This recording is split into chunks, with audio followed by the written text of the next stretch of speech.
Alright, hi everyone. So it's just ticked past 2 o'clock, which means we'll be getting started very shortly. I'll give people another couple of minutes to show up, as they may be coming from other classes. But for the next couple of minutes, I'll be happy to take any questions from the chat, ensure everything's working, that you can hear me clearly and so on, and that the video quality is acceptable, I hope. I'll also just confirm that it's picking up the other scene here.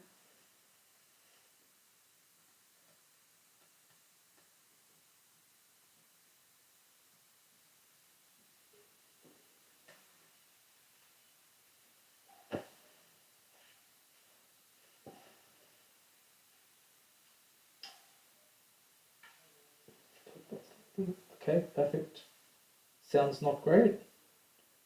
Is that everyone else's? Is that a common experience, or is that a problem on your end? How's sound coming across for everyone else? Not a dumb question at all, Charlie. Red-black trees. We will not be talking about the implementation of.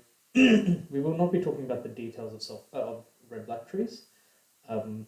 You can assume that. Got a bit blurry there. So self-balancing binary search trees come under the assumed knowledge from earlier courses. I understand that those earlier courses may not have talked about particular red-black trees or AVL trees. Okay, I have a feeling why that might be the case. Let me see if I can.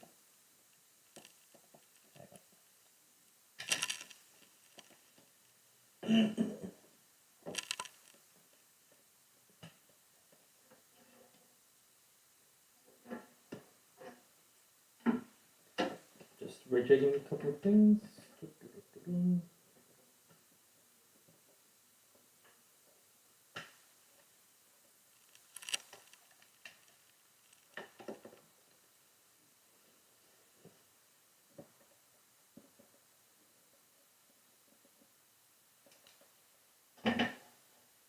Okay, how's this going?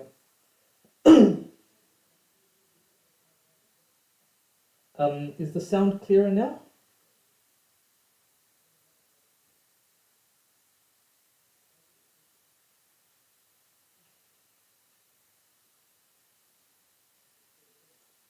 So I've just rejigged a couple of things.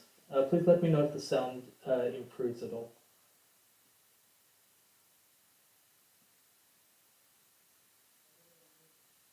Still no good? Okay, I will be.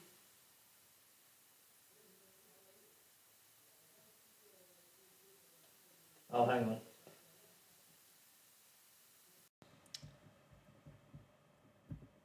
Is that changing anything?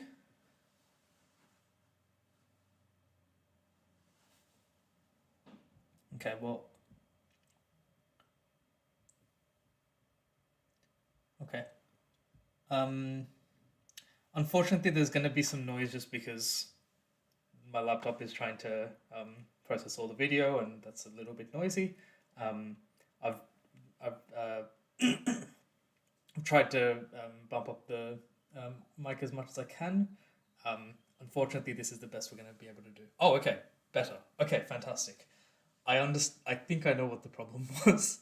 Basically, I'm running a whole bunch of USB devices, and some of them are on a dock, and so it's possible that I had the mic on the dock before, and it's swapped around now. So maybe that dock is not ideal, and that will have implications for console, but I'll deal with that when it comes. Okay, perfect. Okay, so the dock is just not great.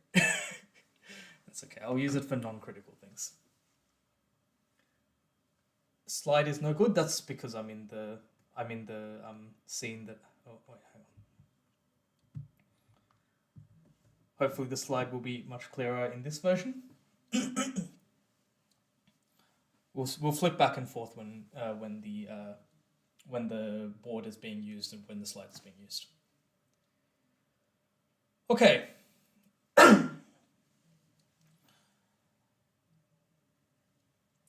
It is just going over to 205. I hope I've answered any questions that came through in the chat. thank you guys for helping me test stuff. Earlier we had a question: is it a worry that I can't complete any of the tute questions so far? If you're not making progress on any of them, you might need to revise some of the prerequisite material. So your sorting algorithms, searching algorithms, and your basic data structures. So the likes of, as we've talked about, arrays, stacks, queues, binary search trees, including self-balancing binary search trees, hash tables, and heaps/priority queues. There was an earlier question also about red-black trees, as I mentioned at the time. For the purposes of this course, you can just say self-balancing binary search tree, and we'll count that as any particular. We will mark that just as we would if you refer to a specific scheme like an AVL tree or a red-black tree. So self-balancing binary search tree is sufficient, and you can assume that all the regular tree operations are logarithmic time. Okay. Also, I hope that people are aware of the move to YouTube. I sent out plenty of instructions about this, so fingers crossed everything's fine. But if not, I'll have a deluge of emails coming in again. But we can deal with that. All right. Seeing as everything's pretty stable at this point, I think we will get started. So, welcome to lecture 2. Today we'll be talking about divide and conquer. All right. So divide and conquer is a paradigm for problem solving in which we divide a bigger problem into smaller subproblems that replicate the same structure, as we'll see. So first, we're going to need some preliminaries in relating to asymptotic notation and logarithms. Hopefully, you'll be familiar with some of this already, if not all of it. But it is good to get everyone on the same page. And then we'll move on to divide and conquer, a couple of examples, and establishing a framework that we're going to build upon in the next week or 2 weeks. When will tute answers be released? Likely sometime next week. Yeah, there will be announcements when that is. But yeah, you can expect around next week. There may not be full detailed solutions to the standard of an assignment submission in every case, but yeah, you should have some updates on that next week. The main thing is we don't want to spoil it. No, we don't want to spoil the problems for you. Okay, so let's start with asymptotic notation. You should be familiar with the following so-called true-ish statements, such as heap sort is faster than bubble sort, or linear search is slower than binary search. These are generally true, but they are imprecise. What does it mean to be faster or slower in general, as opposed to if we apply specific implementations of these to specific inputs? So we'd like to sharpen these up a bit. And also we should understand the exceptions to such rules and why the exceptions are important, what the significance is of such exceptions. All right, so we need a way to compare two functions. In this case, the two functions will be the runtime of one algorithm, say heap sort, and the runtime of the other algorithm, say bubble sort. But it's a little more complicated than that. If we were to compare values directly between running heap sort on a array of length n, for a particular n, versus running bubble sort on the same array, we do encounter some difficulties. One of these is due to outliers. It may be the case that for a particular for some particular adversely arranged some particular value of n, we may have a particularly slow runtime for the fast algorithm, and we don't want to have this one outlier distract us from the overall pattern between the two, which is that the fast algorithm is better. The other big problem in terms of comparing values directly between two functions is the implementation details. When we say heap sort, we are hiding a lot of how exactly that is that is implemented, and particularly if you are directly comparing runtimes, or that will depend on the machine and the language and so on and so forth, right? So we want to strip away all of that. Because, for example, it may be the case that the operations that you're doing on heaps, the elementary operations that you use in one algorithm might be slower by some constant factor that on one machine as compared to a different machine. So again, comparing exact values of runtimes or so on may be a little difficult. Our preference is to talk in terms of asymptotics. In other words, if the size of the input doubles, can we approximate the growth in the function value? So a function that would double in size when the input size doubles would be said to be linear. A function value which quadruples when the input size doubles might be quadratic, and so on.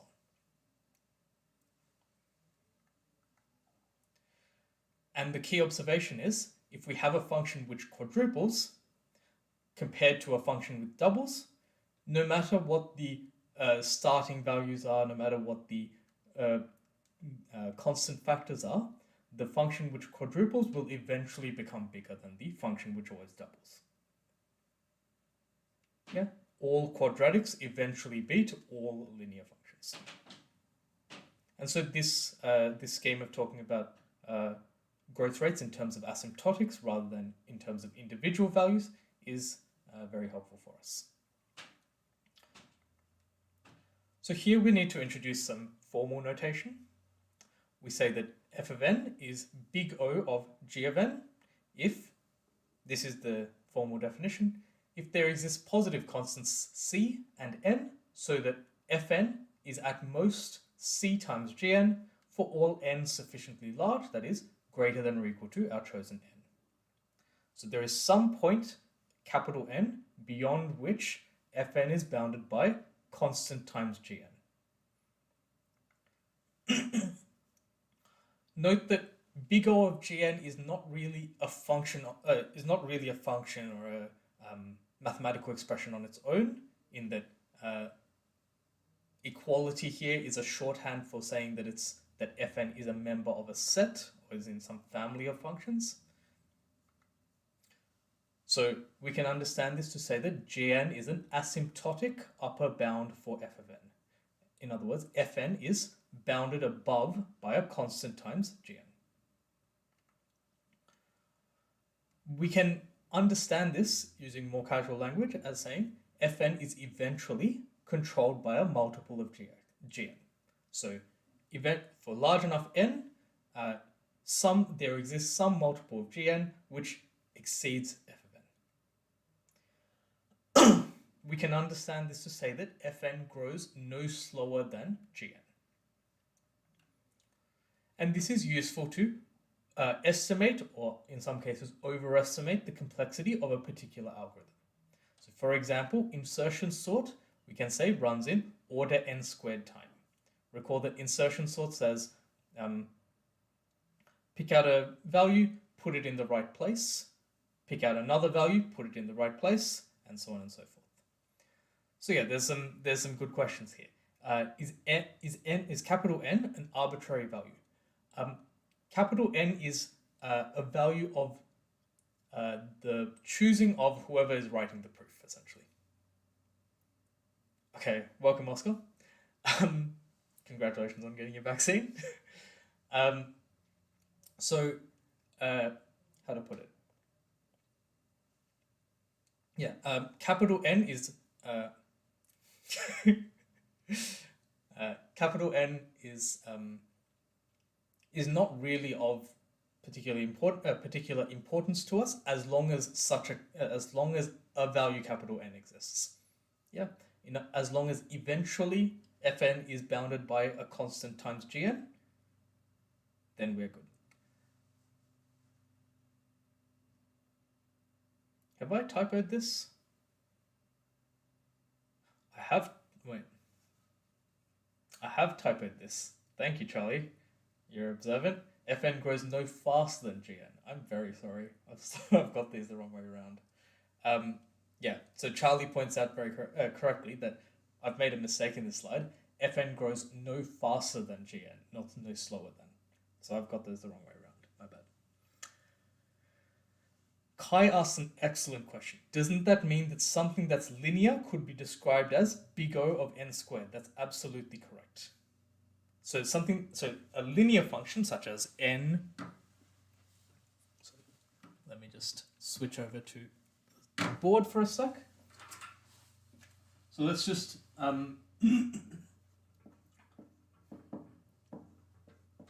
let's test the following.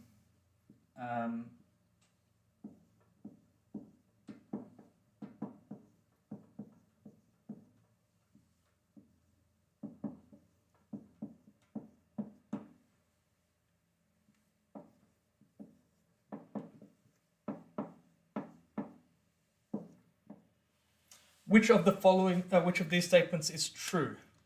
There may be more than one correct answer.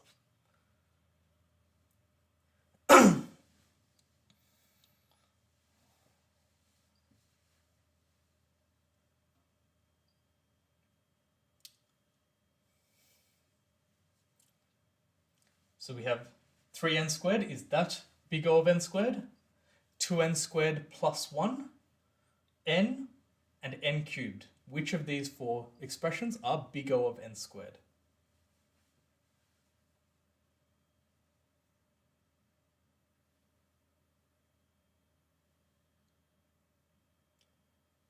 Yep, the first couple of answers are by and large correct. Yeah, the top three are true. 1, 2, and 3 are true. So is 3n squared eventually bounded by a constant times n squared? Yes, absolutely. We can pick a constant 3, and it's true from the very start. In other words, for example, you could use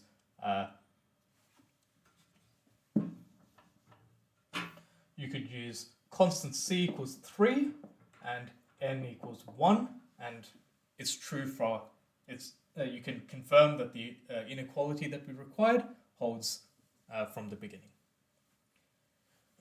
In other words, for all n at least 1.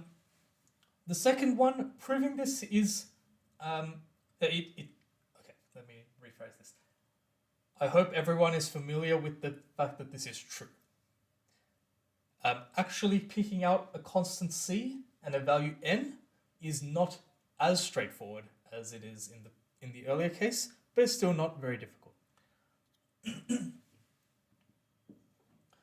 If we want to use c equals 2, we have to be a little bit careful because it is the required inequality, that is, 2n squared plus 1 less than or equal to c times n squared.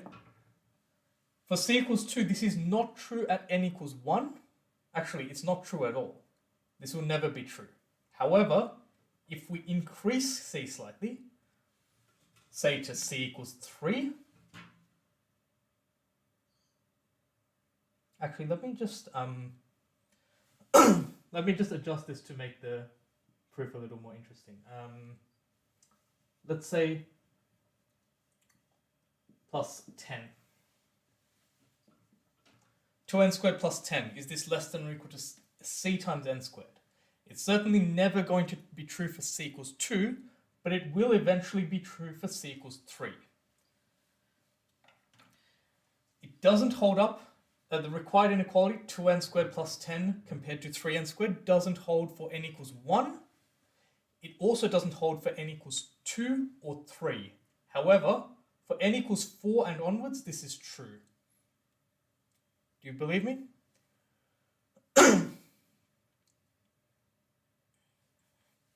Let me perhaps demonstrate that a little more clearly.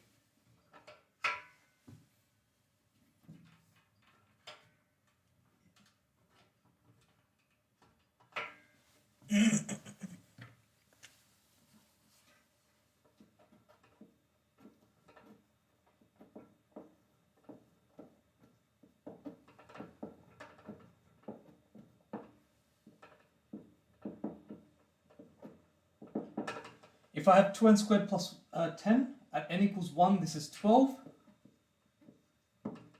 compared to 3. 18 compared to 12. Wait, it is true for n equals 3. What am I talking about? So,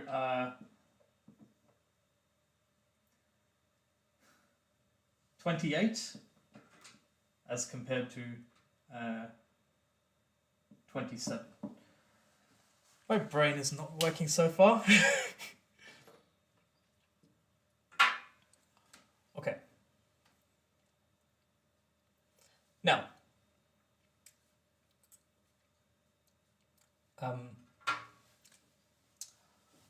the important point is that for n equals 4 and onwards, this is only going to become more true. In other words, what am I talking? Okay. Guys, 28 is bigger than 27. What am I doing? At least I've written it down, so it should be still clear enough.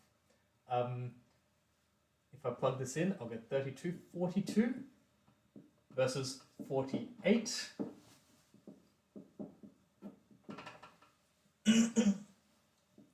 60 versus 75, and so on.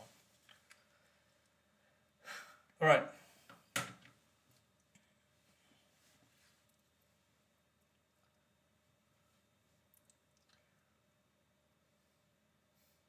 So, I'm sorry for the arithmetic difficulties. Yeah, this has been a bit of a struggle for me. So the point that we need to take away from this is, this inequality isn't true for all n, but we don't need it to be true for all n. We only need it to be true for n exceeding some value capital N of our own choice. It's not true for n equals 1, it's not true for 2 or 3 either, but it is true for 4, it is true for 5, and we can see that this should continue. It should remain true for n greater than 5 as well.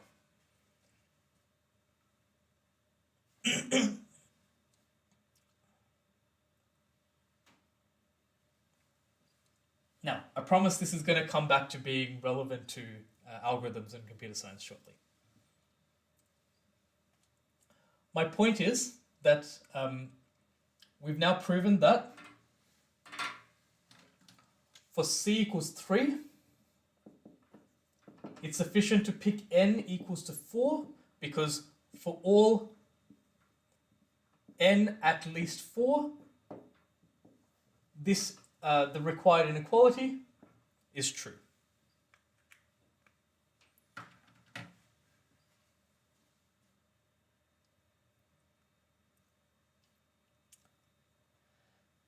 So just to address a couple of questions, 2n squared plus 10 similar to 3n squared is because it will gradually close to 3n squared eventually at some point. Not exactly. The point is that 3n squared eventually exceeds it and stays exceeding it forever, as we have demonstrated here. Does there need to be some c that is valid for all n? No, we'd never need it to work for small n. We only care about the long run behavior, so we only care about sufficiently large n. The first couple of values failing the inequality is not of importance to us as long as eventually it is always true. Eventually it is true from some point and thereafter. That's the critical point here. So what we've established is that there is a choice of c and n that makes 2n squared plus 10 less than or equal to 3n squared beyond n equals 4. And this means that 2n squared plus 10 is at most a constant multiple of n squared eventually. In other words, 2n squared plus 10 is big O of n squared. How did you find c? I picked c. I picked any c that looked like it would work. In this case, I was confident that picking c equals 3 would mean that this side of the inequality would eventually be bigger than this side of the inequality because the quadratic term is bigger and eventually the 10 won't matter. Yeah. Whereas had you picked c equals 2, it would never work. This inequality would never be going the correct way. Yes, I will definitely bring back the example shortly. Now, this is why we ignore the constant multiples in big O notation. Yeah. Now, what does this have to do with anything? To be clear, we are never going to... I don't know about never, but the point of this course is not to make you write these proofs. That is covered in first year mathematics, and we are not examining that. This is not a maths course. However, I hope this demonstrates why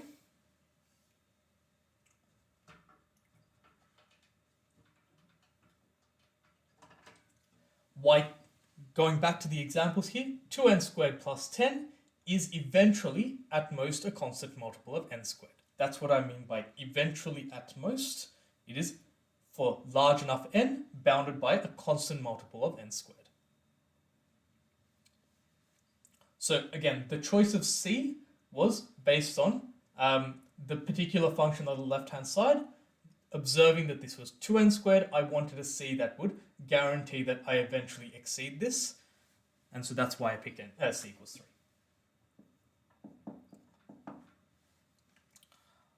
So what you should take away from the first couple of examples is the most important thing is any function of the form n squared plus possibly some smaller terms, that is constant terms, terms in n or in log n, such functions will always be big O of n squared because the small terms are eventually dominated by a constant multiple of n squared as well.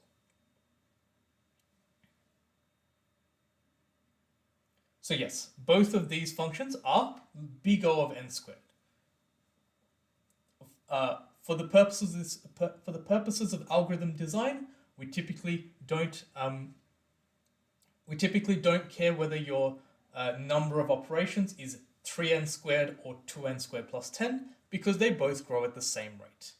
There is an obvious disclaimer here about questions like tutorial exercise 6 and 7 where we ask for a specific number of operations and not a big O expression, in which case you have to account for every single operation that your algorithm makes. But in questions which refer to algorithms running in certain big O runtimes, then it doesn't matter which of these your algorithm achieves. So I hope that clarifies. Jeremy asks, what if it was 2n squared plus 10n? This is an excellent question.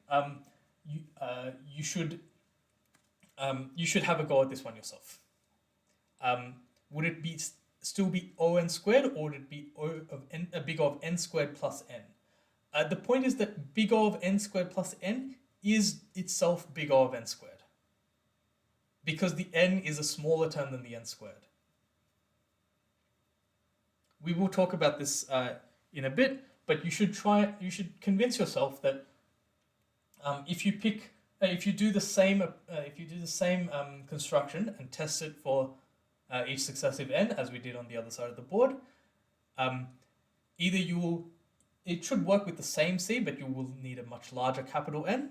If you pick a bigger c, you'll probably make it work sooner. Yeah, c equals 12 is a good idea. It will make it quite clear. However, again, the point is not to. I'm not so interested in making sure that you can pick out the correct c's and n's. I want you to recognize that both of these functions are of the form constant times n squared plus some smaller stuff, and therefore they're both dominated by a multiple of n squared for large enough n. Now we get to a couple of things that don't have an n squared term, and this is where some confusion arises. So let's do our best to dispel that confusion. What if we don't have an n squared term and we only have smaller terms? there was some disagreement as to whether this statement is true or not. This statement is true. This statement is true because for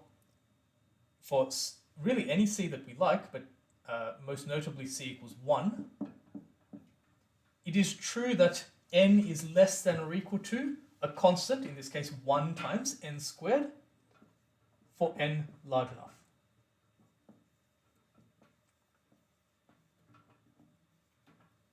Yes?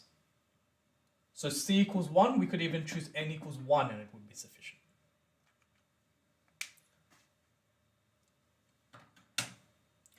Again, it's not necessary that we choose n equals 1.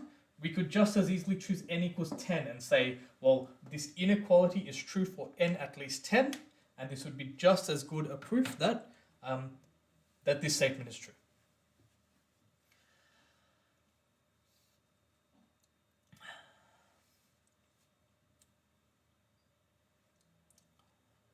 If we're to precisely calculate f of n, if we want you to precisely calculate f of n, it will be counting the number of operations of a certain type, rather than estimating the runtime of a particular algorithm, because that is machine dependent. So again, examples where you calculate the left-hand side explicitly and account for every single increment towards that would be problems 6 and 7 from tutorial exercise 1. But this is the minority of problems. So, to confirm, this third statement is true, but it is also true that n is big O of little n. And it is also true that n is big O of n cubed. So in this way, we have some nesting.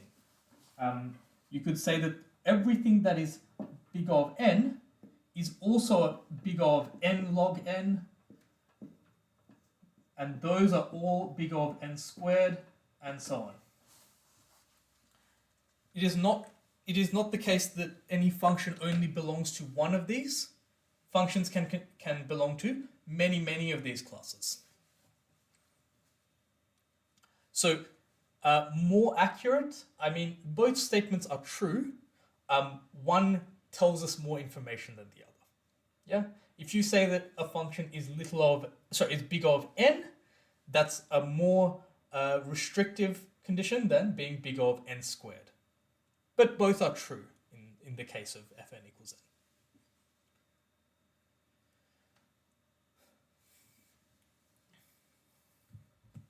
So for those of you who wanted to just remember what the definition was for the purpose of from the slide, it was like this.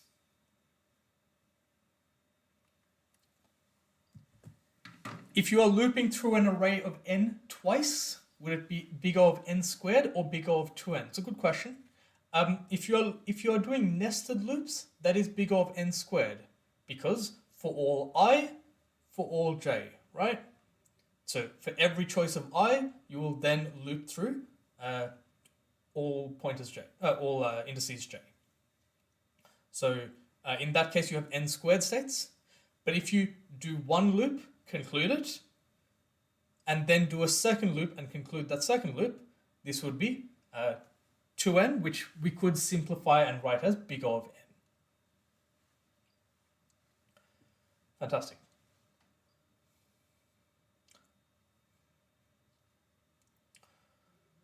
Okay. So the last statement here asks, is n cubed big O of n squared? And this one is also important to understand. If I have an algorithm which runs in approximately cubic time, that is, if I double the size of the input, the runtime increases by a factor of 8. We're comparing that to functions which have at most quadratic growth rate. And it follows that that this statement is actually false. The function n cubed is not big O of n squared, because in fact there is no c that would mean that n cubed is controlled by c n squared.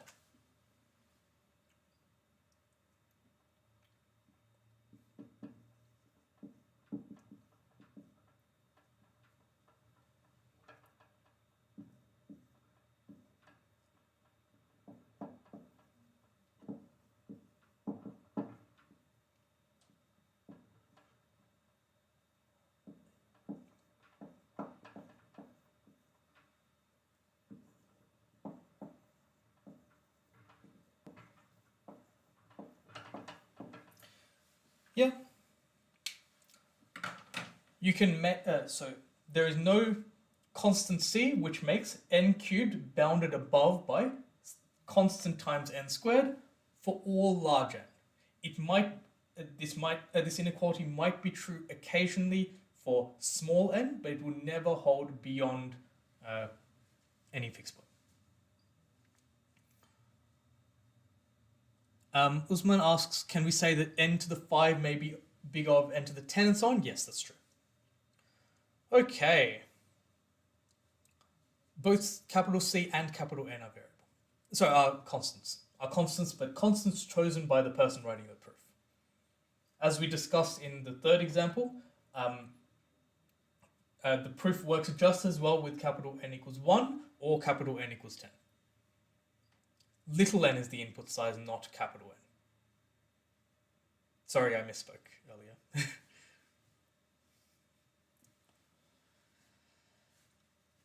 Okay.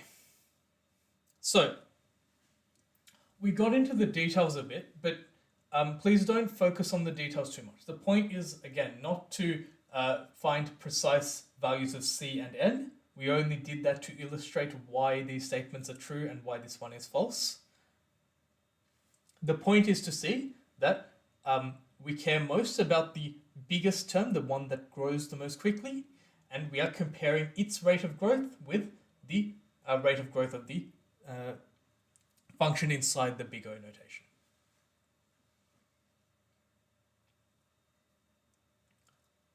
Yes, that's correct. All four of these statements are what we would term obvious. None of these require further explanation in a solution to a tutorial exercise or an assignment submission. These can all be claimed without further explanation.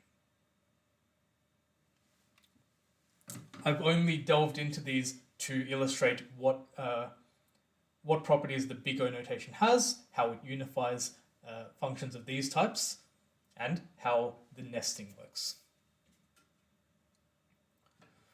Okay. Give you 30 seconds to process that and have some questions come in.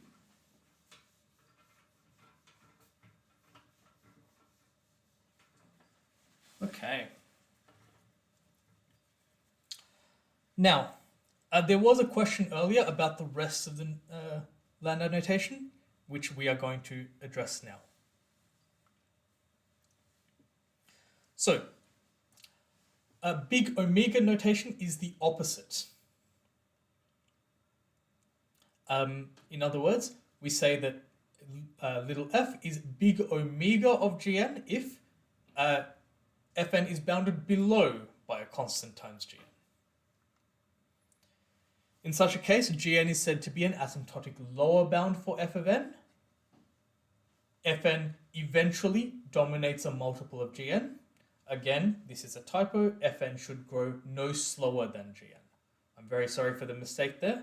I've forgotten to switch scenes. Yep, okay. I'll start from the top.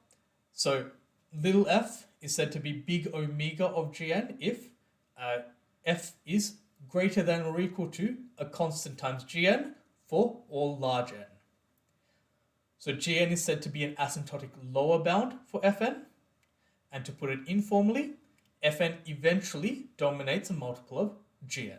In other words, Fn grows no slower than Gn. Again, I'm sorry for the mistake there. I'll correct that and re-upload the slides after this is done. Okay. When is it useful to use a big omega notation? It is useful in terms of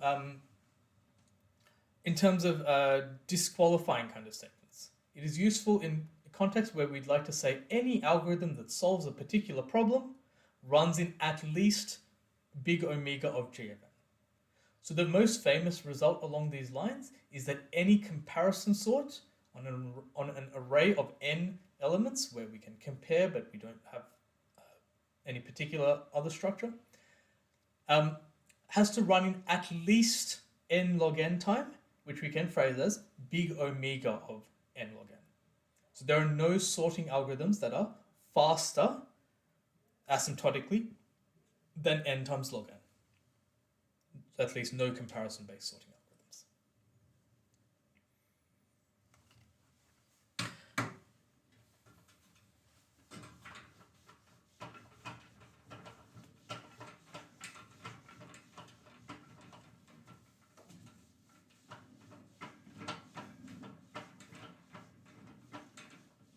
So again, I've introduced this notation big omega, but all you need to remember is that this is the opposite of big O. It's exactly the other way around. Okay, no questions based on this slide, so I'm going to carry on. And here's the statement that's of importance to us. Little f is big omega of Gn. In other words, little f grows no slower than Gn. If and only if the opposite, Gn grows no faster than Fn. Gn is big O of Fn. So they are, again, the opposite of one another. There are strict versions of these. If we want to say,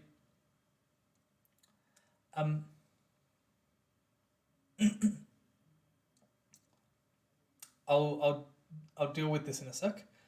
There are strict versions of these called little o and little omega. We will not run into these very often.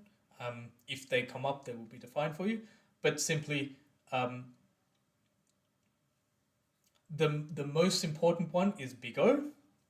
And we'll also need big theta, which is if Fn is both big O of Gn and big omega of Gn.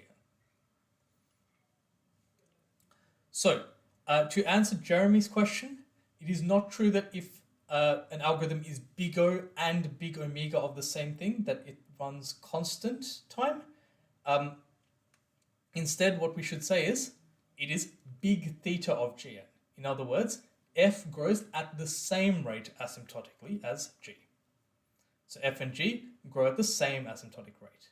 Examples of these are the first two that we saw earlier, where 3n squared and n squared have the same asymptotic rate. 2n squared plus 10 grows asymptotically the same as n squared. So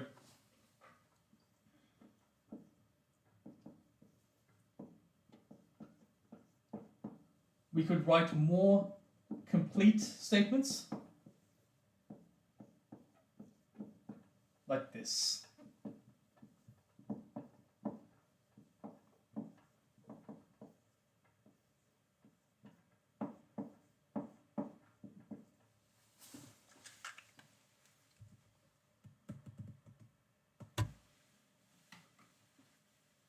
There we go.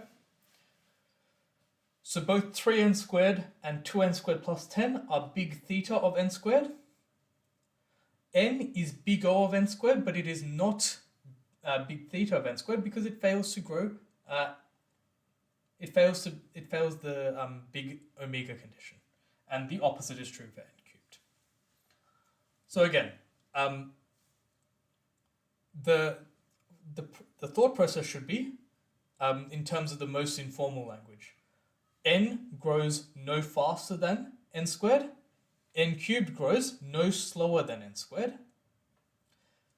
3n squared grows no faster than n squared, but also no slower than n squared. And therefore it is big theta of n squared.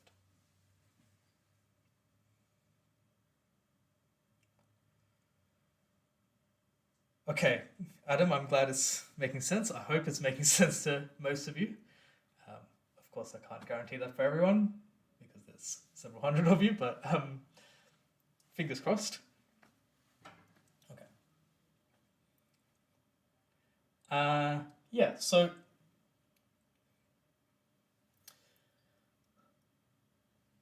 Jeremy asks, if an algorithm has a big theta notation, I'm not quite sure what the rest of your question means. I'm not sure what you mean by adaptable. This statement says an algorithm whose runtime is 3 times n squared where n is the size of the input, say, we can approximate this. We can how to put it? We can describe this as having the same long-run growth rate as all other algorithms that run in quadratic time. The same is true of this. If my algorithm has runtime 2 times n squared plus some smaller terms like constant 10, then we can say that it is big theta of n squared. In other words, both of these two algorithms, even though this one has an extra constant term and they have different constant factors, both of these algorithms have the same asymptotic growth rate in their runtimes. Like an algorithm with this runtime and an algorithm with this runtime are equivalent in growth rate. The difference between this 3 and this 2 might well be explained by the machines that they're run on, or this one might have some small amount of setup time that we don't actually care about, some initialization. The main factor of is either of these more feasible than the other is to do with the growth rate, the asymptotic growth rate, and in this case they are the same.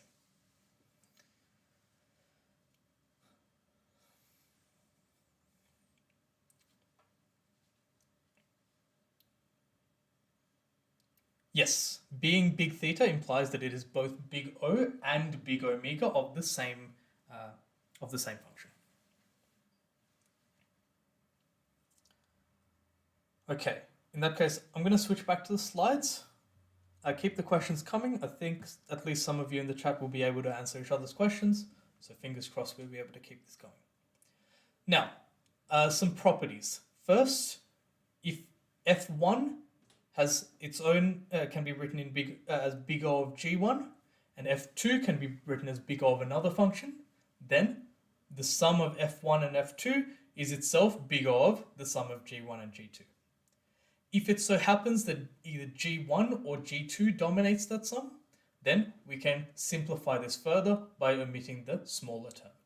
So earlier when we had questions about big O of n squared plus n, this is why the n could get bundled in to the n squared.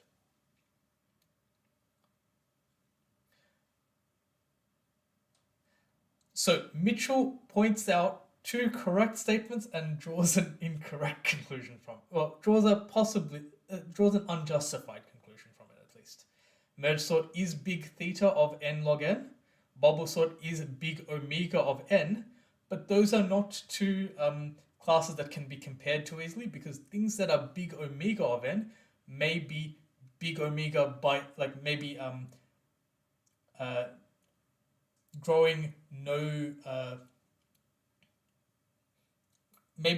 no slower than n by a lot. They may be much faster growing functions, and therefore, for example, even something that is cubic will be big omega of n. The thing you have to be careful of when you are teaching an algorithms course and you want to not stuff up your words, the thing that's doing my head in is that a function that grows fast, in other words, a function that gets big quickly, is one which has very poor runtime, and therefore is a slow corresponds to a slow algorithm. So when we talk about these functions growing fast, we mean that the corresponding algorithm is slower. And that reversal is making me misspeak a lot.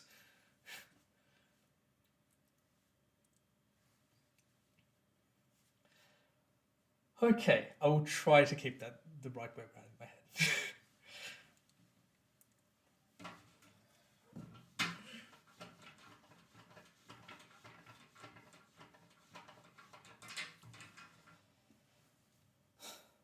Okay. Yeah. So I to elaborate on, I'm not sure if I'm saying this right, Zinran's answer. We talked about this nesting, that big O of n sits inside, say, big O of n squared, sits inside big O of n cubed, etc. The opposite is true for big omega. Big omega of n, everything that's going faster than n, is a very big set, and it includes things that are even faster than n squareds, and which includes the even smaller set of things that are faster than n cubed, and so on. Of course, there is no containment relationship between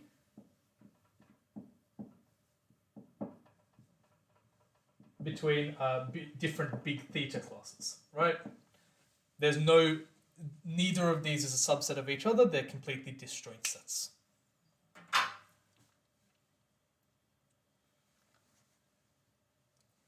Kai asks a good question as well. Special case is to do with constants. So when we talk about things that are big O of 1,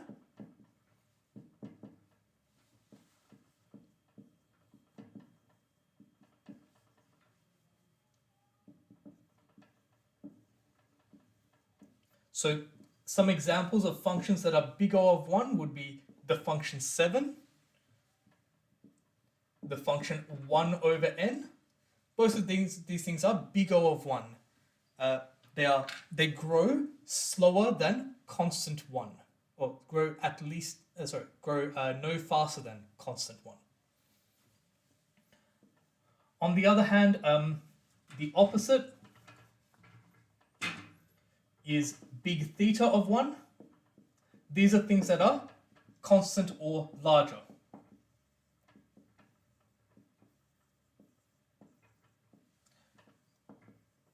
So 3 is big omega, and indeed big theta of 1. Square root of n, we might say, is big omega of 1, but even things like n cubed is big omega of 1. Oh, swap. I'm sorry, I've forgotten that. Okay. Sorry about that. I've gone the last minute or so without. Let me re-explain that.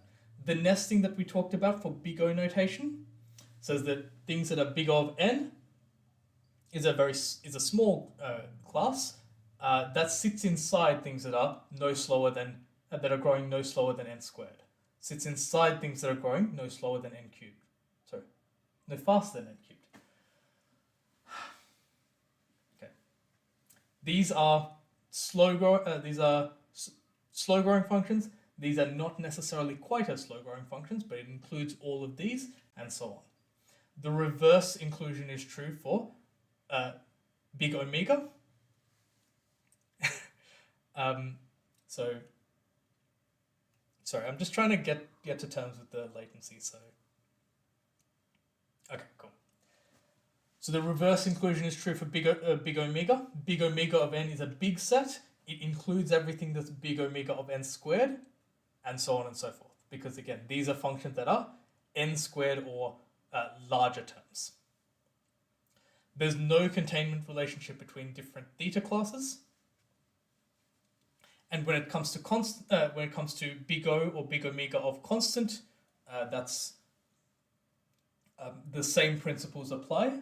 We will not see too many functions like 1 on n, which grows strictly smaller than constant. It's quite difficult to have algorithms where the runtime is a decreasing function of the input size.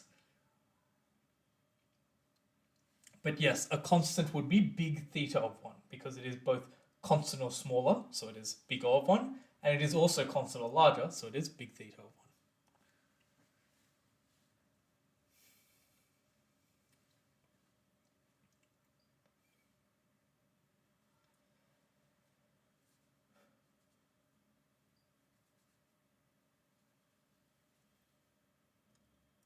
Okay, I understand Mitchell's question now. If a sorted array is fed to bubble sort, it is done in n steps, yet a sorted array given to merge sort still needs n log n steps. This is true.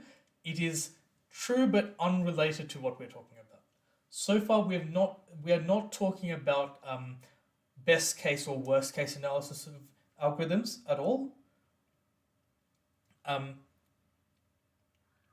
This is talking about specific, how to put it, best case and worst case is can be separately analyzed using the same framework. So you can say that the best case runtime for bubble sort is big O of n.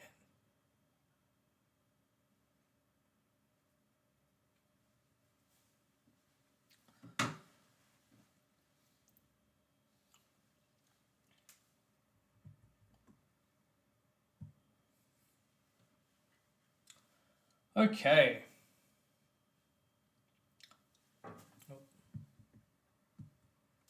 Let's flip back to the slides then.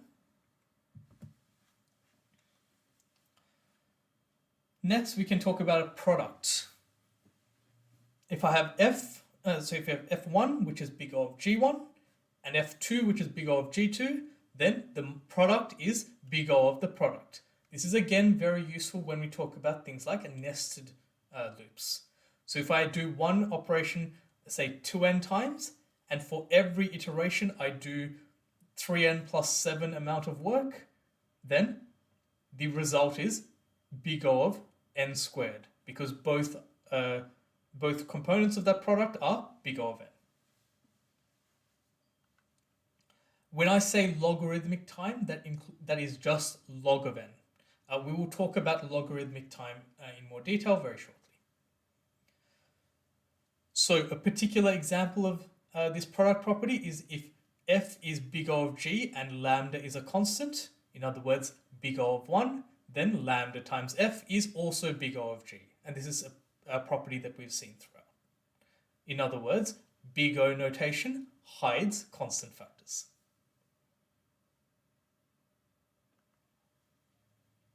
And these properties also hold for the other lambda notation.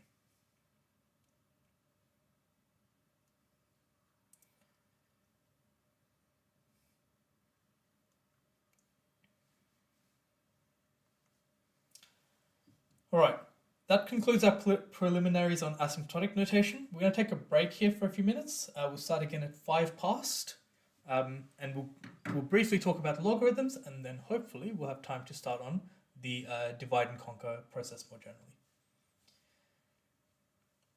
Yeah, that took a little longer than I was intending, but hopefully this is making a lot of sense. Hopefully it's fairly clear for you guys.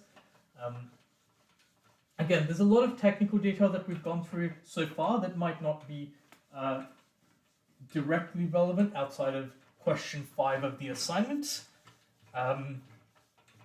But it's these definitions of big O notation, big theta notation, and the properties where you can sum and product. These will be crucial when we talk about especially the master theorem, which we'll talk about next week, and in general throughout our study of algorithms.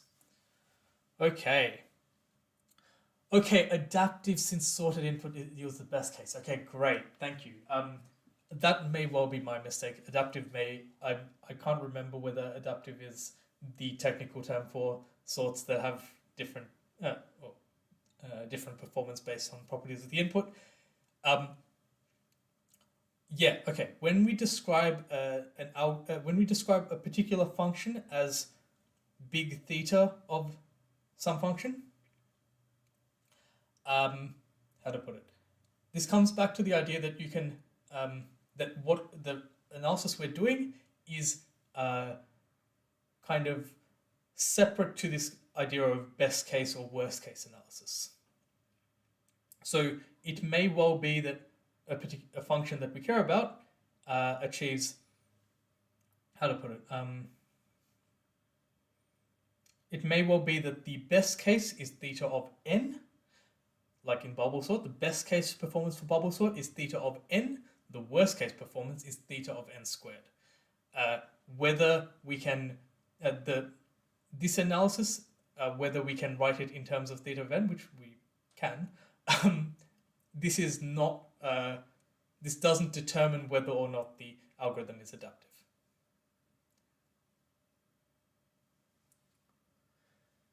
Yeah, so regarding the recording will be available after the conclusion of the lecture.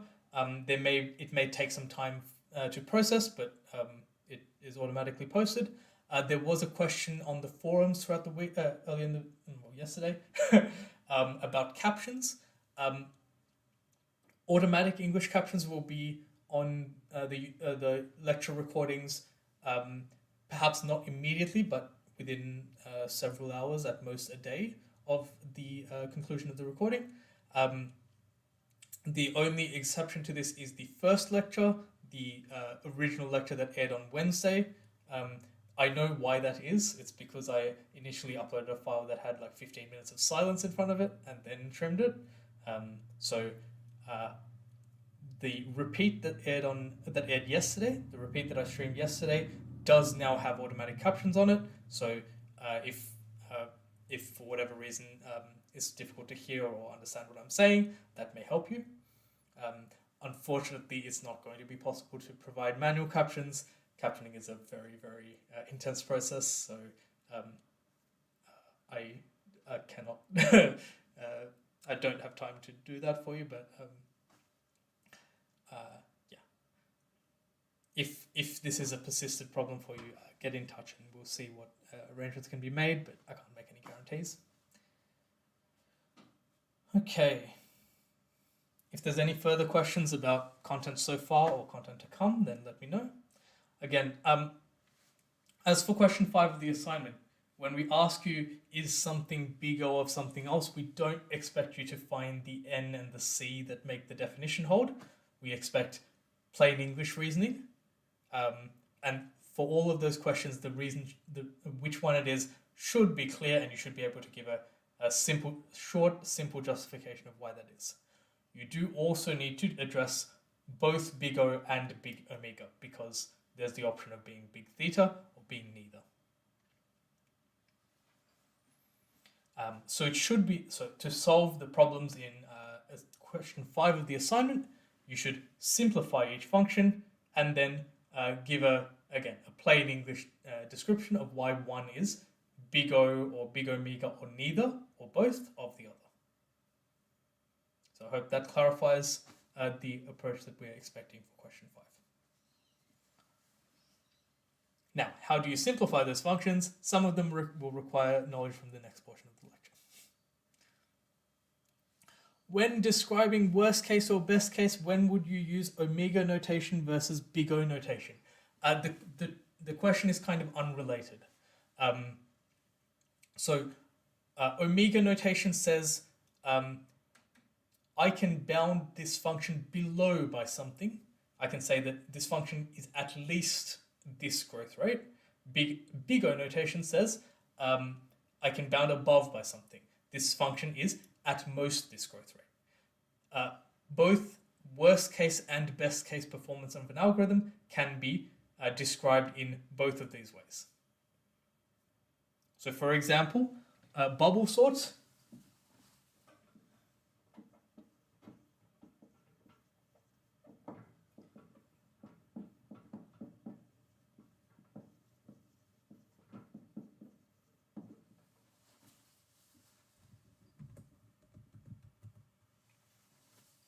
I could describe the best case as theta of n. I could describe the best case as big O of n squared. I could describe the best case as being big omega of 1. All of these statements are true. Some are more informative than others, but they're all true. Similarly, the worst case, I could describe the worst case as being big theta of n squared. I could describe the worst case as being big O of n squared. I could describe it as being big omega of n. All of these statements are true. And again, the first one is more informative than the others. However, when we are talking about a particular algorithm, the most useful, it's not usually very useful to say our algorithm has runtime which grows faster than n. This is not an argument in favor of our algorithm, because we are saying the performance is not better than this says the performance is not better than linear time algorithms. This says the performance is not worse than quadratic time algorithms. This says the performance is the same, or asymptotically the same as quadratic time algorithms.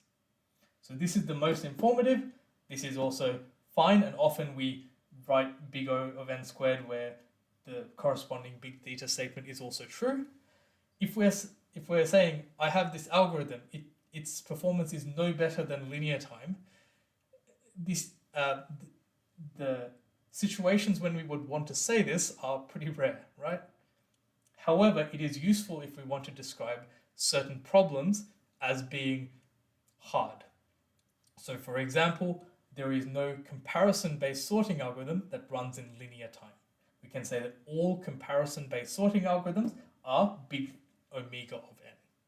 That's a useful statement because it describes all the possible ways to solve this particular problem. Okay. So I hope I've answered a couple of questions there and clarified things. In which case we might get back to the lecture.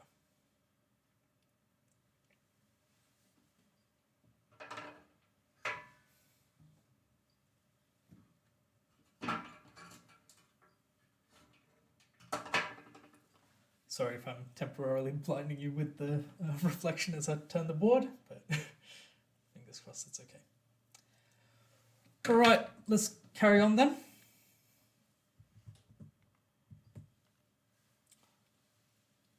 So our next, okay, great.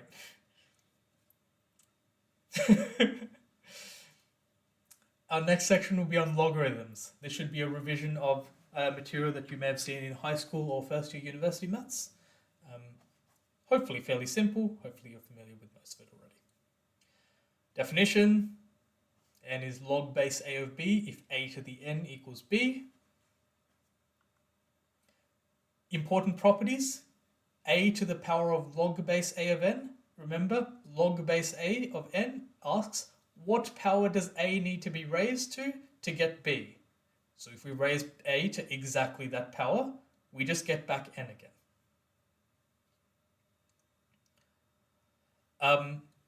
Second property of note is that we can split up products. If I have log base a of a product of two values or expressions, m and n, I can take the logs of each one, base a, and add up those logs. Third one is to do with powers, and it's simply a iterated version of the second property. If I have a power, I can kick it down the front. And this is the same as doing log a of n plus log a of n plus log a of n k times. So again, hopefully you're all familiar with these properties of logarithms.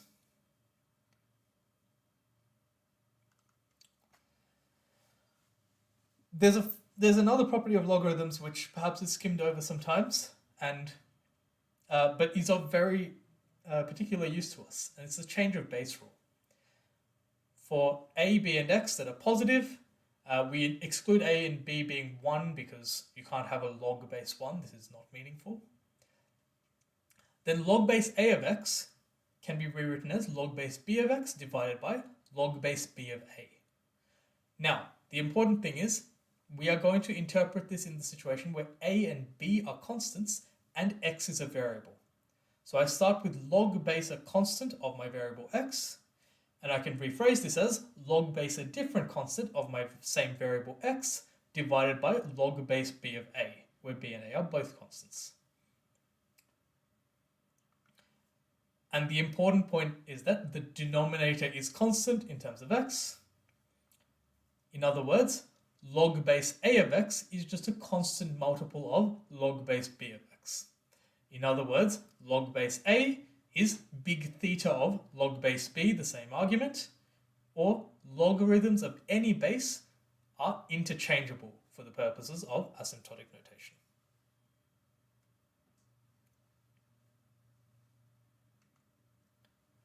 And it is for this reason that we typically write log n instead of specifying any particular base.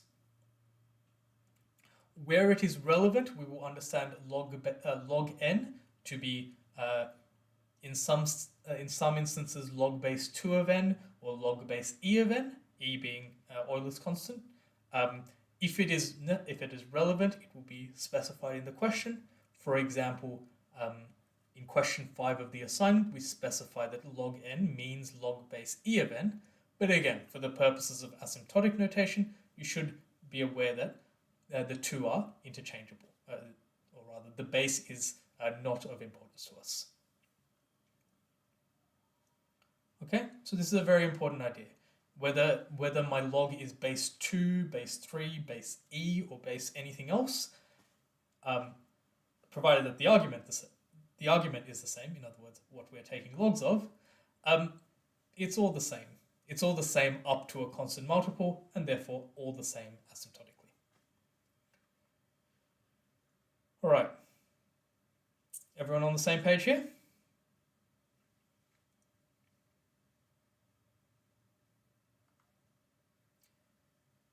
Now that we've established that, we should be good to move on to divide and conquer.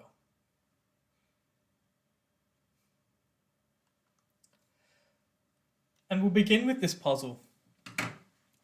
We're given 27 coins of the same denomination, of which 26 are legitimate coins, and there is one counterfeit coin which is lighter than all the others. We have a balance which can weigh sets of coins, so you can put, so the balance is literally you have one plate and another plate, and it swings to one side depending on which side is heavier. So you can use this balance only 3 times.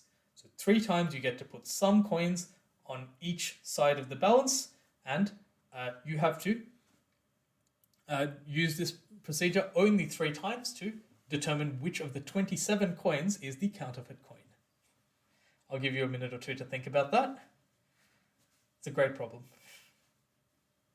The solution is surprisingly simple.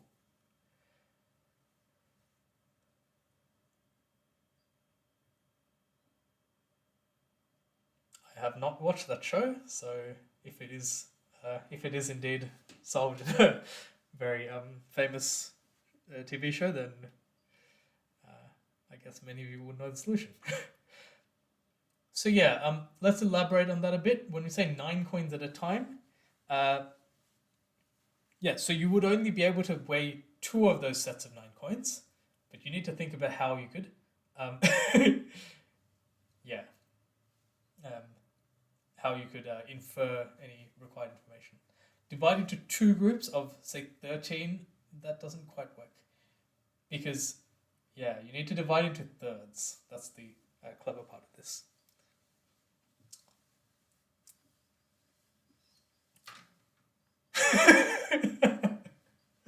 Okay, I think Jeremy has officially solved the problem. All right.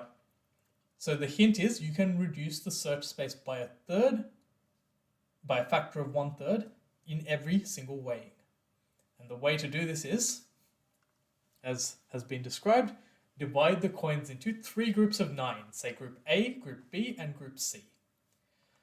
We will weigh group A against group C, and as Explosive Gamma says, if one group is lighter than the other, then obviously the 8 legitimate coins on each side cancel, and we're left with the counterfeit coin in the lighter group. But the especially clever part is that if group A and group B have equal weight, that means all 9 coins on each side are legitimate coins, so group C must contain the counterfeit coin.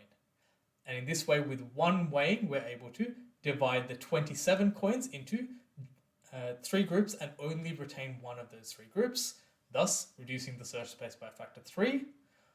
We repeat this with 3 groups of 3, and then 3 groups of 1, and we will solve the problem. It's great, right?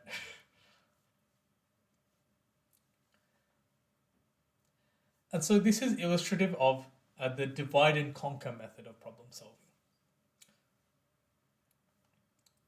So again, to reiterate, divide and conquer is the idea of breaking a problem into several subproblems, each of which replicates the structure of the original problem, but is a smaller instance. We'll see some more formalities of this later. Matthew asks, will thirds always be the fastest way of dividing the coins if there are n coins? It's an interesting question. It'll certainly be not as clean, but perhaps you can think about it. I'm not aware of another solution that works nicely. Yeah, it's a great puzzle, right? Okay, so yeah, divide and conquer is the idea of you start with a large problem, split it up into several subproblems, which you can solve in isolation by using the fact that it repeats the same structure but in a smaller instance. You can then divide those again, and so on and so forth. So one algorithm we've already seen that uses the divide and conquer method is the merge sort algorithm. We split the array into two subarrays, apply the same algorithm called merge sort on the two subarrays, and then there is a last step where we combine the results as we bubble up from the bottom to the top. Cameron asked, wouldn't this only work like this with 27 coins? You can generalize to other powers of 3. It's a good question. The answer is no. The answer is no. If you don't know whether the counterfeit is lighter or heavier, then weighing A against B, you wouldn't know whether the heavier one or the lighter one has the counterfeit. So it's a little more complicated than that. But there are related problems along these lines. I forget whether there's one in the tutorial exercises for divide and conquer, which will be released shortly. But we'll deal with that when we get to it. Okay. So now that we've talked about merge sort, we are going to look at a related problem where we are looking to count the number of inversions in an array. Definitions to come, so if you don't know what that is, don't worry, sit tight. So here's our example. Assume that you have m users who rank the same set of n movies. You want to determine for any two users A and B, do they have similar tastes? Because this is the basis of many recommender systems. That is, systems which say, if I know the preferences of user A, then I can tell user B by building some kind of profile based on whether they match. Well, A like this, you might like it too. Yeah? So such recommender systems are used all the time. For example, your like Netflix recommendations or YouTube or whatever else. So for such systems, you would want to measure how similar two users are in their preferences. And we will work on an example where every user has ranked in totality all n movies. Obviously, there are limitations to how true this might be have all users of YouTube ranked all n YouTube videos. Not exactly, but we have to have some parameters to make to convert real world problems into feasible, well constrained problems. As always, if you are interested in how these algorithms are kind of extrapolated to real world data, you should take Comp 4121. All right. So both A and B will submit to us n movies. A list of n movies, or in order of preference. So what we're going to do is we're going to number the movies by their order in B's list. So we're going to say movie one will be B's first preference, movie 2 will be B's second preference, and so on. And we're going to create an array A, which denotes for each movie in B's preference list, what preference is it in A's preference list. So to illustrate, we have this diagram. B has ranked the movies, so we'll label them 1, 2, 3, etc. And then we go through A's preference list, and we construct this array A, which says, for example, A of 9 is 3 because the B's ninth favorite is A's third favorite, and so Progchow is 4128. That's for harder and more programming contest kind of competitive programming applications of these. So you're going to do problems like what you encountered in this course, but with code. 4121 is advanced algorithms. You're going to see more real world, big picture problems. Okay, so again, to illustrate, we have an array A, which says A9 is 3 because B's 9th favorite movie is A's 3rd favorite movie. Now, a good measurement of how different these two users are is the total number of inversions. That is, the number of pairs where movie I is preferred by B, but movie J is preferred by person A.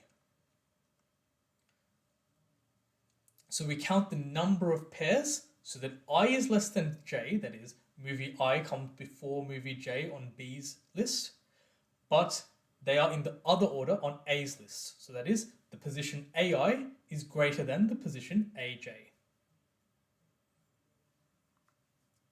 So for example, movies 1 and 2 do not form an inversion. Let's have a look at why that is the case by flipping back. In this example, movie 1 is also A's first preference. So we can say that A of 1 is 1. However, movie 2 is A's 11th preference. So A of 2 is 11. These two movies do not form an inversion because for that pair of movies, both B and A like the same one. They both prefer movie 1. However, if we compare movies 4 and 7, B likes movie 4 better than they like movie 7. A likes movie 7 better than they like movie 4. So 4 and 7 would count as an inversion. And the way of seeing this is that array element 7, so A of 7 is 5, whereas A of 4 is 8. And those are out of order. A of 4 is bigger, whereas 4 is smaller than 7.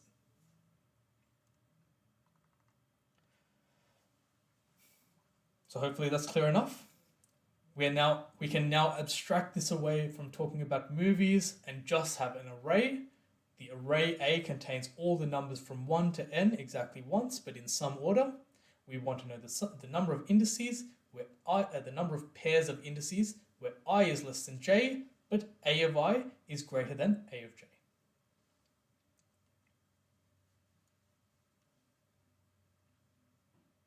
All right. So hopefully you're convinced that solving this problem on the array is the same as writing it in terms of the movies.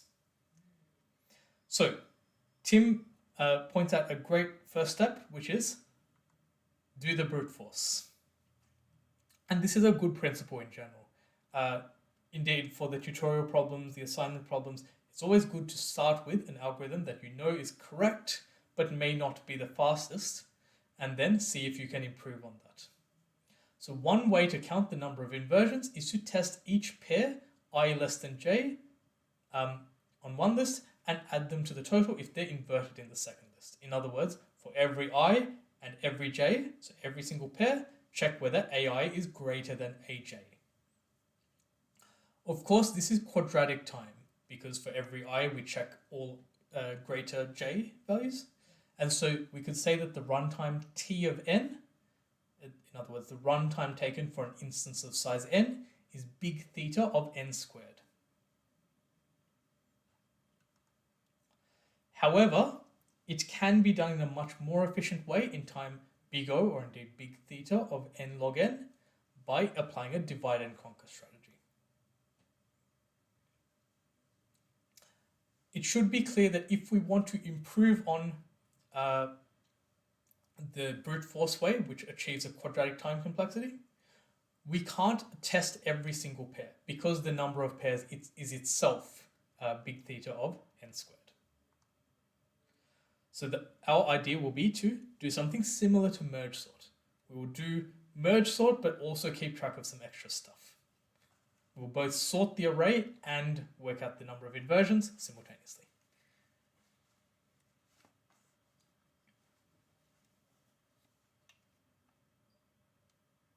So far, so good. So the idea for merge sort was to split the array into two subarrays. We're going to call A low the first half of the first subarray and A high the second subarray. Now, what inversions occur in this array A? There are inversions that are entirely within A low.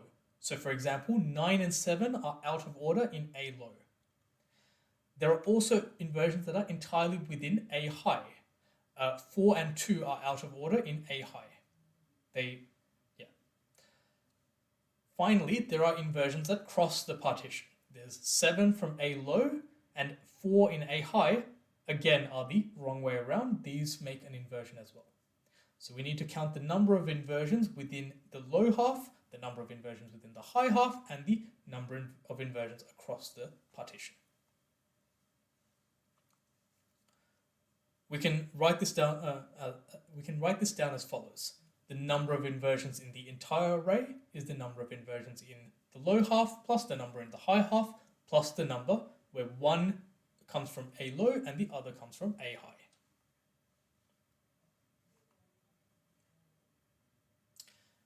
Now, the first two terms on the right-hand side are the number of inversions within an array. They are smaller arrays than what we started with, but the point is that we are solving the same problem, but just a smaller instance of that same problem. And therefore, we can apply recursion. We can simply apply this exact same algorithm that's used to calculate IA in order to calculate the inversions in A low and the inversions in A high by recursing on their own subarrays and so on. The main challenge is to evaluate the last term, that should say. Sorry, typo. So we need to count the number of inversions that cross the partition between A low and A high.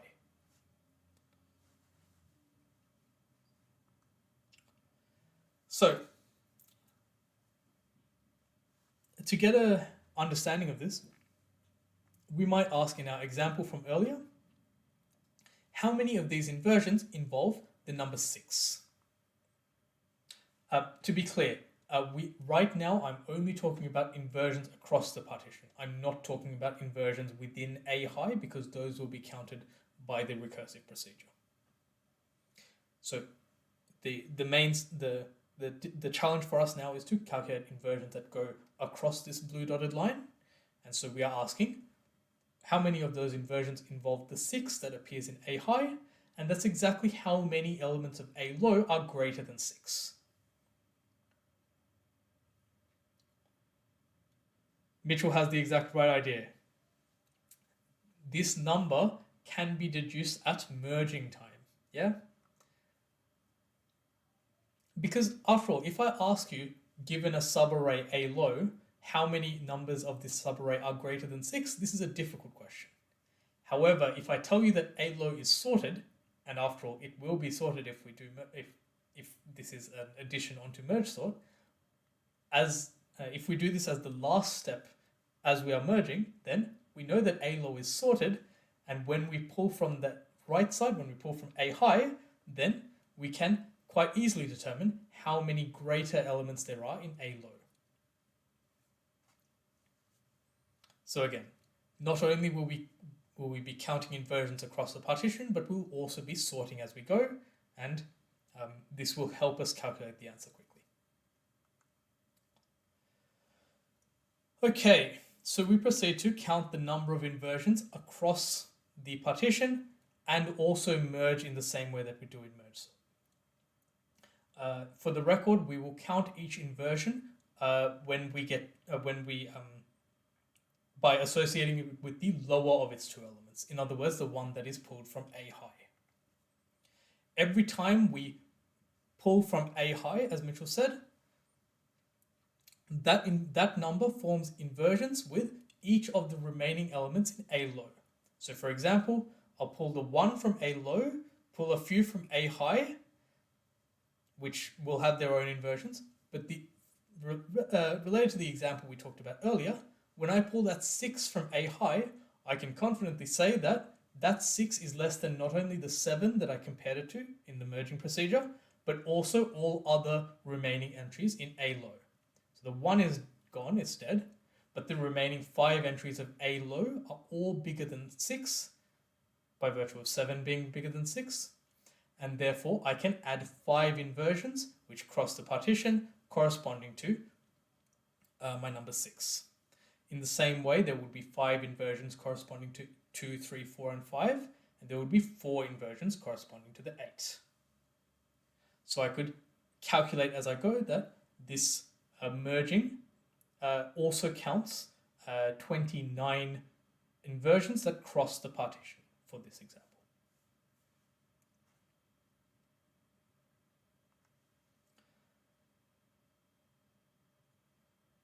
Note, of course, that we are not counting inversions by their entry from A low, because any inversions where the big number comes from A low and the small number comes from A high have already been counted. So we don't do any incrementing the answer counter when we pull from the low half. We only add to the answer when we pull from the high half. So let's conclude. We've counted the number of inversions from A low and A high by doing the recursive procedure all the way down. And then we added some extra work to our merging function, which would count the number of inversions that cross the partition. Adding all 3 of these terms gives us the number of inversions in the total array A. The claim here is that this algorithm has the same complexity as merge sort. And to see why this is, note that we are only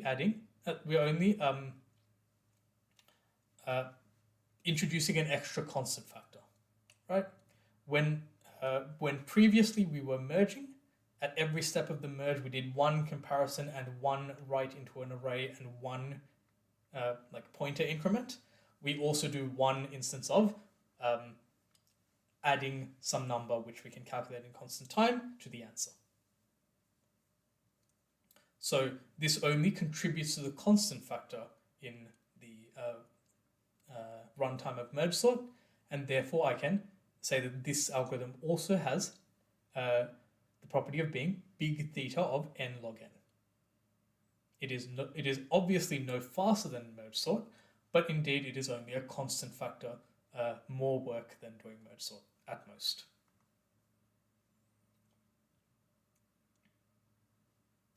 And next we will be looking to generalize this method. So I'm just going to pause here briefly and take any questions that you might have. I'll also just bring up a factoid here. There's one other context where you might know of the inversions problem because of the significance of the answer. Does anyone know a property related to the number of inversions in an array? It is the exact number of comparisons performed by a well-known, it's the exact number of operations performed by a well-known algorithm. So not comparisons, but operations. Specifically swap operations. I'm also going to get some water.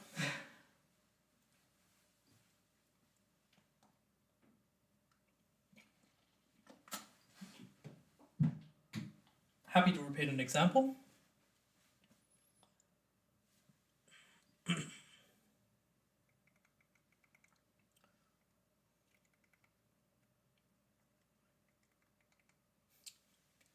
Okay.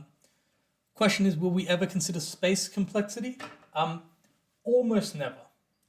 The reason being that the amount of space you use should be no more than the amount of time you use, because whatever space you're using, you need to create that space, and if you're going to be using it, you should be accessing that space.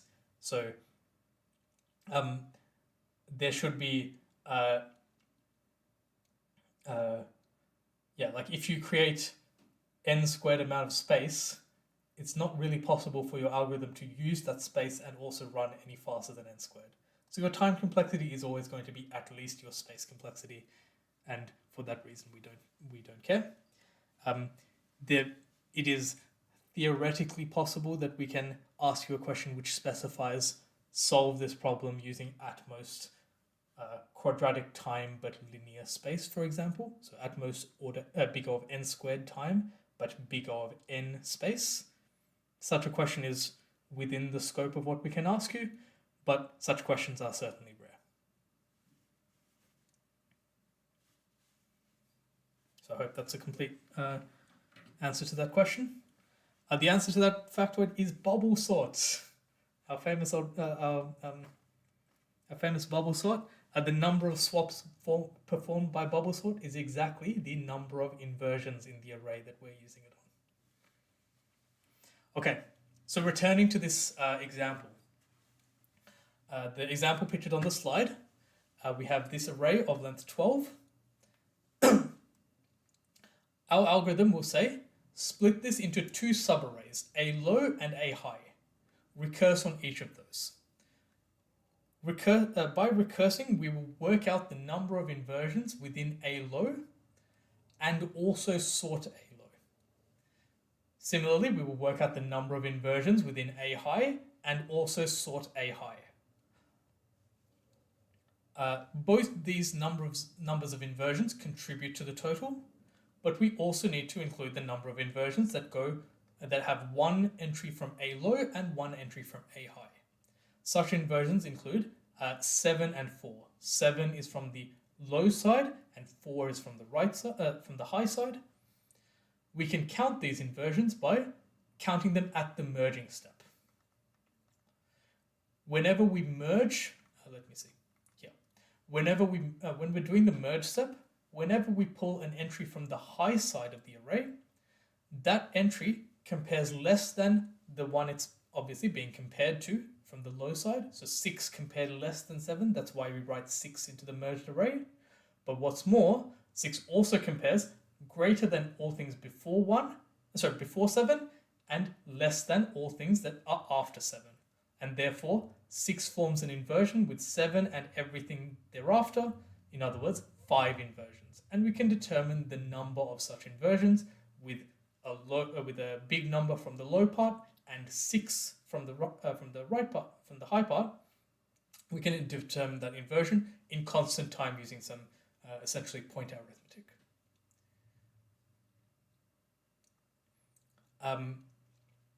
So the solution would be similar to the slides, but less pedagogical. So you don't need to provide examples.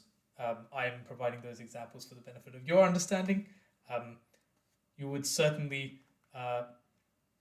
identify this equation, and you'd say the first two terms can be found recursively in the same way that we have done.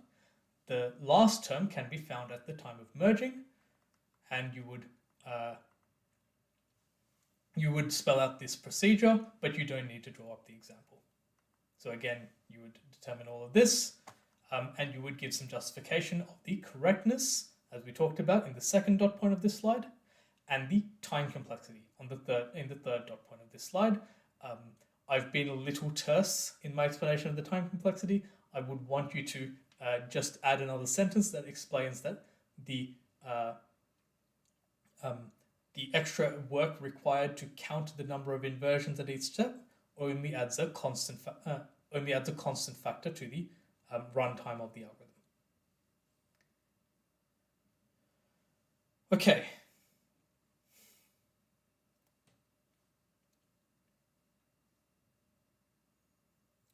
So I hope that has answered a couple of things. Okay, JD Shell asks, divide and conquer is suitable for those. Okay, perhaps your question will be answered when we talk about the master theorem in the next lecture.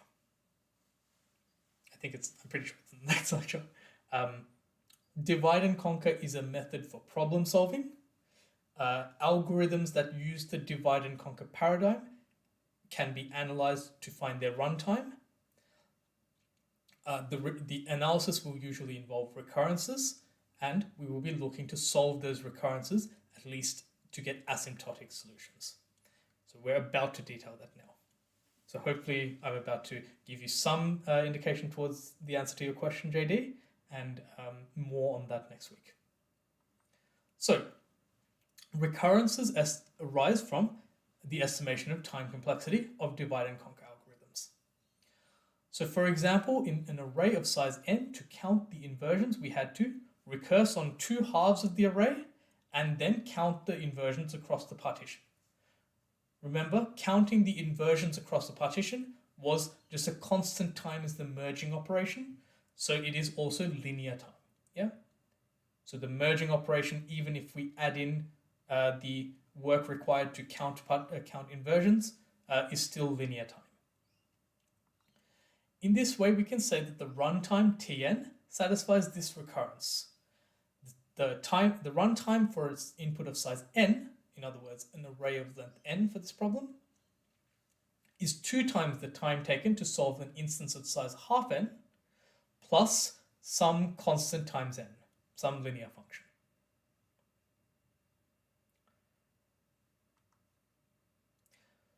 Now we are going to see, many applications of similar kinds of recurrences, and so we want a more general framework for working with these. So suppose that we have a divide and conquer algorithm which takes an instance of size n and reduces it to a many problems of smaller size n over b. A must be an integer, because what does it mean to split something into 1.5 problems? But A and B need not be the same. For example, we could have an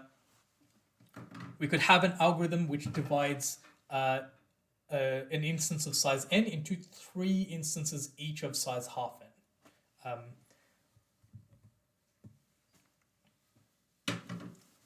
For example, if I had some, whatever sorting algorithm, some hypothetical sorting algorithm, which worked by recursing onto this part, recursing onto this part, and recursing onto this part, where this is like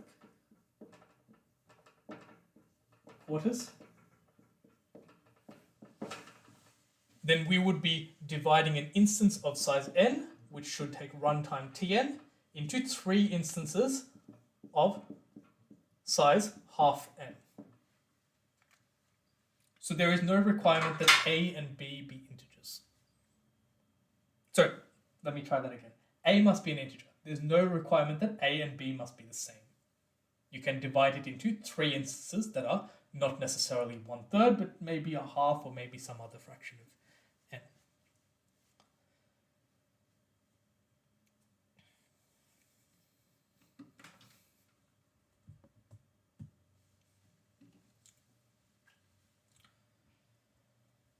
Right. Furthermore, we'll assume that there's some overhead of Fn to split up the problem and to combine the solutions from these smaller problems. In most cases, the former is negligible, so splitting the problem into however many subparts you want usually takes constant time. You are just working out what the midpoint is, for example. Combining the solutions from these smaller problems is often not trivial. An example was the merge operation from merge sort, or the inversion counting with merging operation from the counting inversions problem. We could say that the time complexity of a divide and conquer algorithm of this form satisfies this recurrence. The time taken to solve an instance of size n equals a times the time taken to solve an instance of size n over b plus an extra f of n. There's an excellent question in the chat. Should the instances overlap? Not necessarily. Indeed, they may not even cover the entire original problem. In reality, not necessarily. So for example, okay, let's give you a famous example of a divide and conquer algorithm. One that we've talked about quite a bit already. Binary search. Binary search takes an instance of size n, does some work which contributes to the overhead costs by comparing to the midpoint, and then recurses on one instance of size half n. So the recurrence for binary search would be Tn equals 1 times T of half n plus some constant.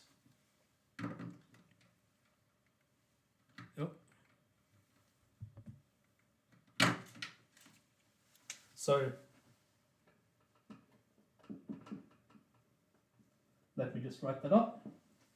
One famous example is binary search, which reduces an instance of size n to one instance of size half n with a constant amount of overhead.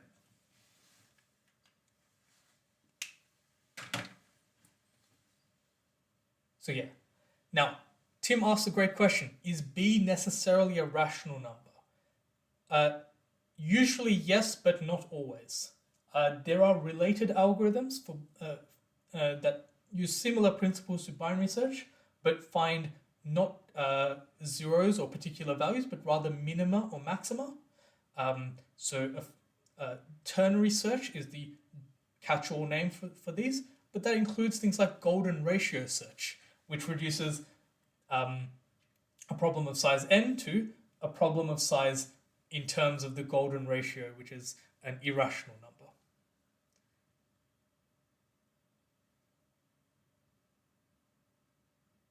Okay, so you would be taking n times some irrational fraction. So not irrational fraction, let me try that again. N times some irrational real number, which again, you can look into in your own time. We won't be discussing the specifics of that in this course, but it's hopefully of interest to you. Okay.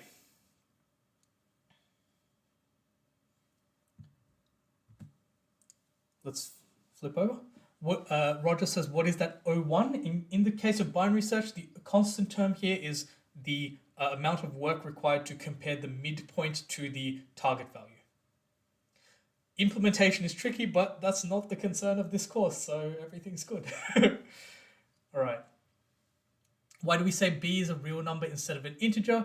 Again, golden ratio search would be the most famous example where B is an irrational number. Yeah, so finding the middle index and comparing the value at the middle index to the target value, all of this work is constant time, and that's what's encoded into this. Okay, let's move on. There's a technicality here that I'll mention, but not go into in more detail. The technicality is that usually when we divide into instances of size n over b, we might need to round up because our size of our instance is always an integer, and if this n over b is not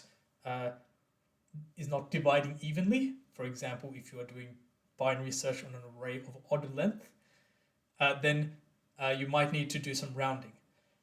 This would be a nightmare if we actually had to do heavy-duty stuff with this ceiling function involved. Fortunately, it has been proven by people who were, very kind to the rest of us, that the same asymptotics are achieved if we ignore rounding and ignore any ignore all but the dominant term of the fn. Yeah. So even if that fn consists of an n plus, say, 3, we can ignore the 3, and the same asymptotic solution applies if we were just n. So here's a diagram that might show you how this works. Every the original instance of size n is being divided into a many instances, each of which has size n over b. Each of those will be divided into a further a many instances. Each of those second level instances will be of size n over b squared.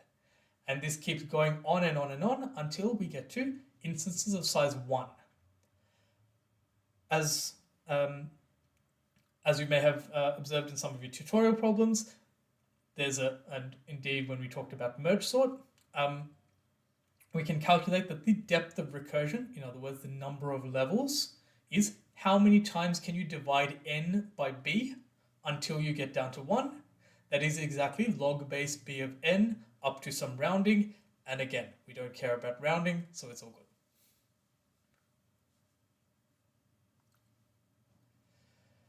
Now, it is the case that for some recurrences, if you know the exact function fn, you can solve analytically and write out a complete formula for what t of n is.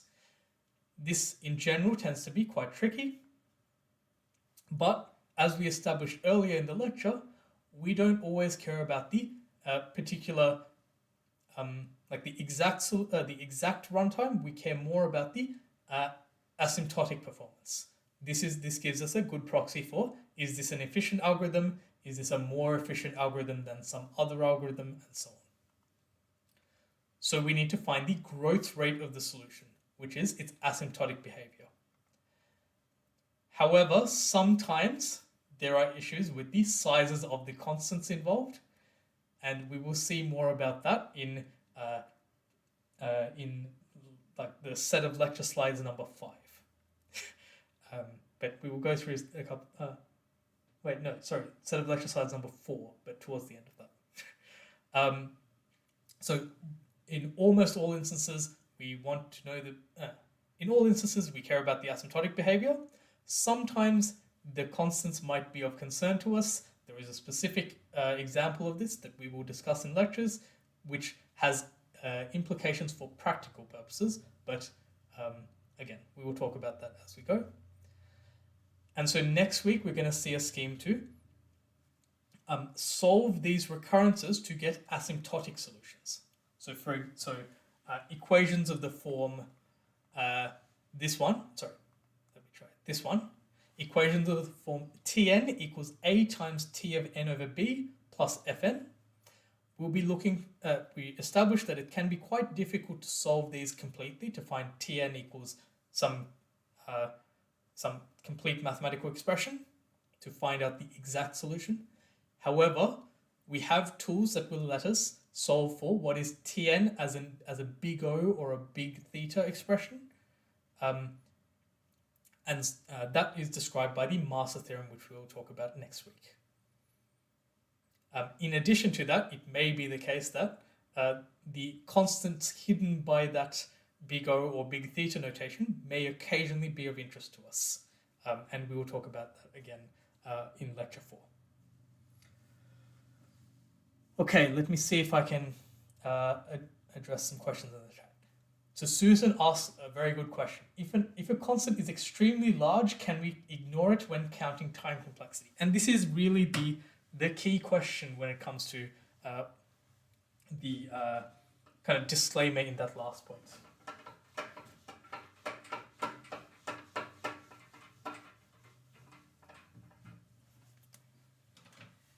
If I ask you, I have one algorithm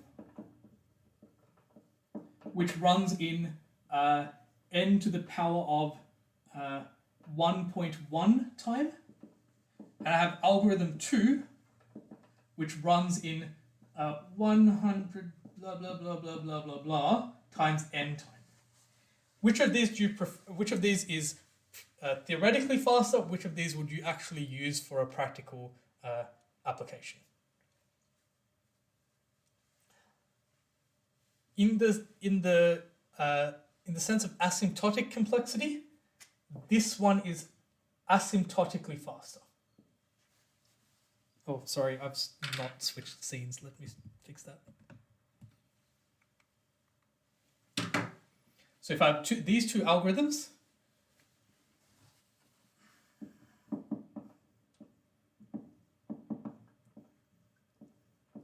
algorithm 2 is asymptotically faster.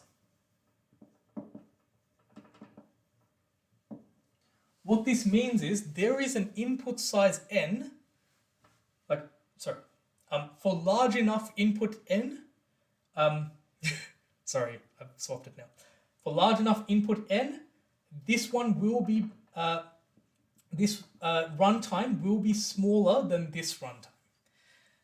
Such n will be very large, but eventually, if I crank n up to, unbelievably large numbers, then this will actually be smaller and it will remain smaller forever. So beyond some point, even if that point is very, very big, beyond some point, this value will be smaller than this, and therefore algorithm 2 takes a smaller runtime than algorithm 1 for input that is sufficiently large. However, for practical purposes, if n is not in the billions and billions and billions, we would prefer algorithm 1. So when we are asking you to solve a problem and we ask for an algorithm that achieves a certain big O complexity, you do not need to worry about constant factors. You can simply, if we're asking you for an algorithm that runs in big O of n time, this would be an acceptable solution and this would not be an acceptable solution. However, that is very different to if your boss asks you, write me an algorithm to solve this concrete problem with this input size. Would you prefer this one or this one? In such a case, you would prefer this one. What this means is you do need to be conscious of how big the constants are that are being hidden by a big O notation or other lambda notation. In most circumstances, those constants are not outrageously large, and it is usually the case that the algorithm that is asymptotically faster is better for even medium-sized input. However, it may be the case in very occasional circumstances, and we're going to see one of these later on in the lectures, that the constants are so large that even for reasonably sized input, we prefer the asymptotically slower algorithm. So I hope that clarifies. One example from a programming language is sets. C++ sets achieve log n insertion and lookup and all this, which is great and it works very well on a large scale. But there is a decent constant factor involved. And so if you're doing something with sets of very small size, it may actually be faster just to use an array and do things like lookup by just iterating through the array for like n equals 5 or so. In such an instance, the asymptotically slower way may be, in practice, faster than the one that wins in the long run. Okay, so we're going to conclude today's lecture by giving you another one of these puzzles, and this is one of my favorites. It's a fairly famous puzzle, so some of you may be familiar with it already. 5 pirates have to split 100 bars of gold, and the way this goes is the first pirate proposes a way to split up the gold, and then everyone, including the one who proposed it, votes. A proposal is accepted if it gets a majority of the votes, so strictly more than half. If the proposal is rejected, the pirate who made the proposal is killed, and then the next pirate in line makes a proposal, the remaining pirates vote, and so on and so forth. This continues until a proposal is accepted, or if there's only one pirate left, then he can propose that he gets all the gold and then obviously he's the only one voting, so he will have his proposal accepted. Now, to understand the behavior of the pirates, we assume that they have the following priorities. 1, do not get killed. 2, get as much gold as you can. 3, if all else is equal, you want other pirates to be killed. So, so the priorities are like this. The problem is, what proposal should the first pirate make? And so you can solve this recursively. And that's the moral of the puzzle. I'll let you guys think about that in your own time. We will conclude the lecture here, and I will see you next week. Or if you would like to come along to consultation at 5 o'clock, it will be on the Zoom link, which is the same, which has not changed, right? 4383. All right, we will call it there. If you have questions, brief questions, you can ask them now. Otherwise, keep them for consult, and I'll address those then. All right.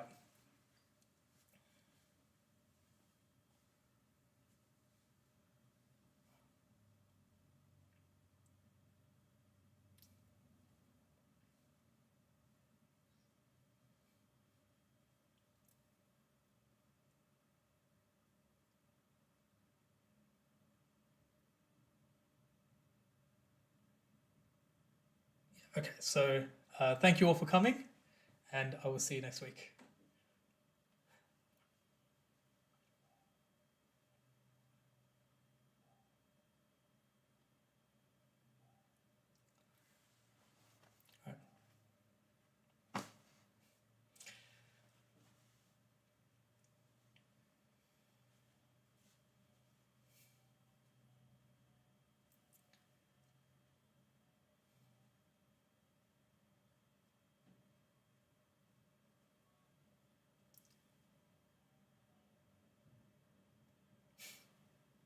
You're very welcome, everyone.